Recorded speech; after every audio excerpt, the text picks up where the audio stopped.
Queridos hermanos y hermanas, el Evangelio de este cuarto domingo de Pascua nos habla de Jesús que ante un grupo de fariseos que cuestionan su actuar y su predicación, se presenta como el buen pastor que tiene una relación de comunión muy profunda con sus discípulos.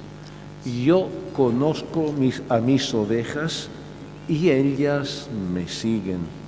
Jesús conoce a sus seguidores no por referencia ajena ni por haber oído hablar de ellos, sino por estar con y en medio de ellos, compartir la existencia cotidiana y entablar con ellos lazos personales de amistad y de amor. Y sus discípulos lo siguen porque reconocen en él el verdadero y auténtico pastor que gasta su vida por el bien de ellos, que los guía, los acompaña y los defiende de todos los peligros. Ya en el Antiguo Testamento los profetas y los salmos presentaban la imagen de Dios como el pastor que tiene un inmenso amor para con Israel, el pueblo elegido, que se preocupa por él y que interviene a su favor cuando los pastores traicionan su vocación y se apacientan a sí mismos en vez que apacentar al pueblo. Ahora Jesús, al definirse el buen pastor, indica que ha sido enviado a asumir sobre sí en plenitud y con rasgos nuevos la misma misión del Padre. Y la voluntad del que me envió es que no pierda a ninguno de los que Él me ha dado, sino que lo resucite en el último día.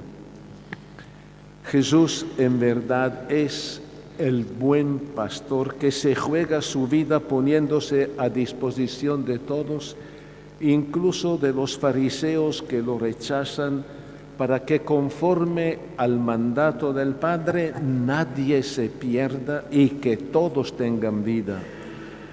Yo doy la vida eterna para mis ovejas.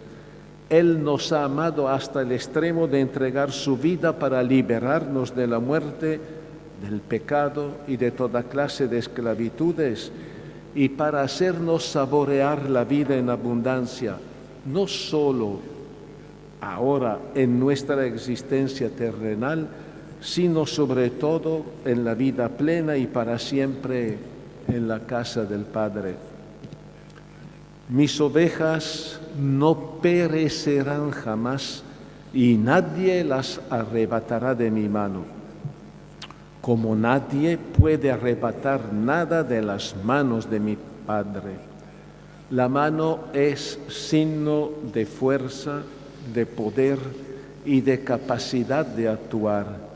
Jesús ha recibido el mismo poder del Padre para fortalecer a sus discípulos, defenderlos de los lobos y de los ladrones que quieren arrebatar su fe y de los fautores del mal que confunden y desorientan.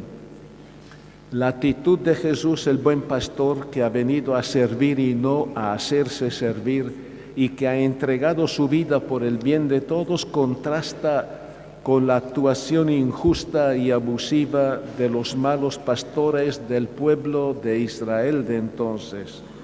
Autoridades sociales, políticas y religiosas que en vez que preocuparse por el bien del pueblo, se preocupaban por sí mismos y sus intereses, y se aprovechaban de los pobres y débiles en una componenda perversa con los sectores poderosos de la sociedad. De la misma manera, la figura de Jesús buen pastor también cuestiona en nuestro mundo de hoy a autoridades que, sedientas de poder, se presentan como salvadores, que seducen a la gente con mentiras y promesas ilusorias, que imponen con la fuerza sus ideologías, que descalifican y persiguen a los antagonistas y que buscan sus propios intereses y no los del pueblo. Mis ovejas escuchan mi voz y ellas me siguen. El buen pastor ha venido para dar a todos la posibilidad de gozar de la vida plena, de la felicidad, y sin embargo pide dos disposiciones fundamentales: escuchar su voz y seguirlo. Es lo que hicieron muchas personas que lo encontraron en los caminos de Tierra Santa, en particular los pobres, los enfermos, los pecadores y los marginados, que siendo testigos de su actuación y predicación, escucharon su voz y lo reconocieron como el verdadero pastor y se hicieron sus discípulos. De la misma manera, nosotros, si queremos gozar de la vida plena, tenemos que escuchar la voz de Jesús, que es la voz del amigo, la voz del amor que hace rebosar el corazón de felicidad. Escucharlo para conocerlo en un encuentro de tú a tú y reconocer que Él está presente y actúa en nuestra vida, para seguirlo sin miedo y con la certeza de que en Él se apaga el deseo de verdad y de amor que tenemos en lo profundo de nuestro ser. Por eso, en este domingo del Buen Pastor, la Iglesia nos pide orar por todas las vocaciones. Todos tenemos la vocación a la santidad, especialmente por las vocaciones al sacerdocio y a la vida consagrada, que hoy han disminuido numéricamente en varias iglesias como la nuestra.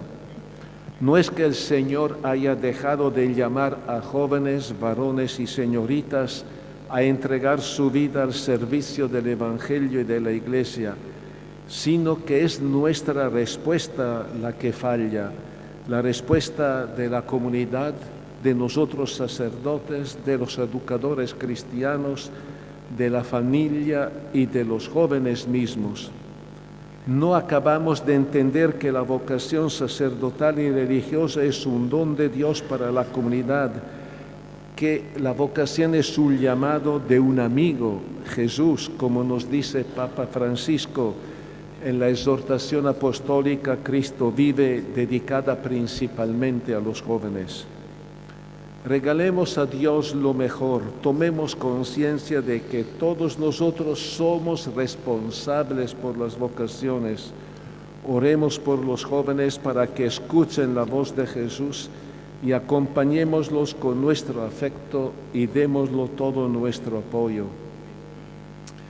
En especial, ustedes, padres de familia, no pongan obstáculos a los hijos que manifiestan su deseo de ser sacerdotes o religiosas, porque además de oponerse a la realización plena y a la felicidad de estos jóvenes, se oponen a Dios, lo que es muy grave.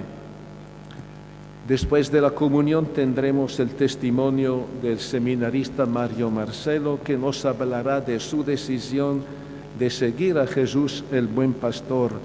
Acojámoslo con cariño, y terminada la Eucaristía se nos entregará un pequeño dépliant y también el mensaje que los obispos en la asamblea de la semana anterior hemos preparado para todo el pueblo de Dios. Lo repartiremos al salir de la iglesia. El Señor es mi pastor, nada me falta. Amén. Amén.